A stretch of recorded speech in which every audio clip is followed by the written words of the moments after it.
యేసుక్రీస్తు సిలువ వేయబడినప్పుడు ఆయన పక్కన ఇద్దరు దొంగలు కూడా సిలువ వేయబడ్డారు. ఒకరు ఆయన దూషించారు, కాని మరొకరు తన తప్పును ఒప్పుకున్నారు. ఆ సమయంలో యేసు పలికిన మాట, నేడే నీవు నాతో కూడా పరదైసులో ఉందువని నిశ్చయముగా నీతో చెప్పుచున్నాను. ఈ మాట మరణపంచున ఉన్న ఒక పాపికి పరలోకపు తలుపులు తెరిచింది. ఒకటి, తన తప్పును ఒప్పుకోవడం. సిలువపై ఉన్న ఆ దొంగ మొదట ఇతరులతో కలిసి దూషించిన తరువాత తన తప్పును తెలుసుకున్నాడు.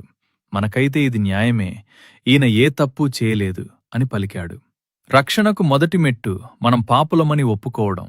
తన అతిక్రమములను దాచిపెట్టువాడు వర్ధిల్లడు, వాటిని ఒప్పుకొని విడిచిపెట్టువాడు కనికరము పొందును.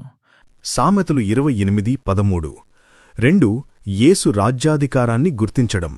యేసు రక్తం ఓడుతూ ప్రాణాపాయ స్థితిలో ఉన్నా ఆ దొంగ ఆయననొక రాజుగా గుర్తించాడు.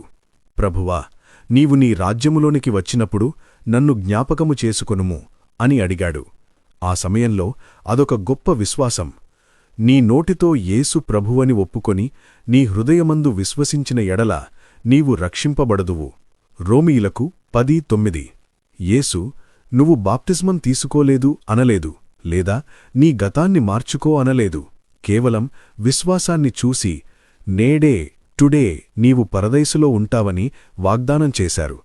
రక్షణ అనేది క్రియల వల్ల కాదు, కేవలం దేవుని కృపవల్లనే లభిస్తుంది. మీరు విశ్వాసము ద్వారా కృపచేతనే రక్షింపబడియున్నారు.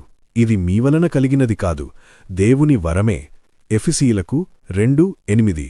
ఈ రెండవ మాట మనకిచ్చే గొప్ప పాఠమేమిటంటే, దేవుని దగ్గరకు రావడానికి సమయం మించిపోలేదు. ఆఖరి నిమిషంలో అయినా యథార్థంగా అడిగితే ఆయన క్షమిస్తారు. యేసు మన గతాన్ని చూడడు, మన పశ్చాత్తాపాన్ని చూస్తాడు. పరలోకరాజ్యం అంటే పరదైసు అనేది ఒక నిశ్చయమైన వాగ్దానం.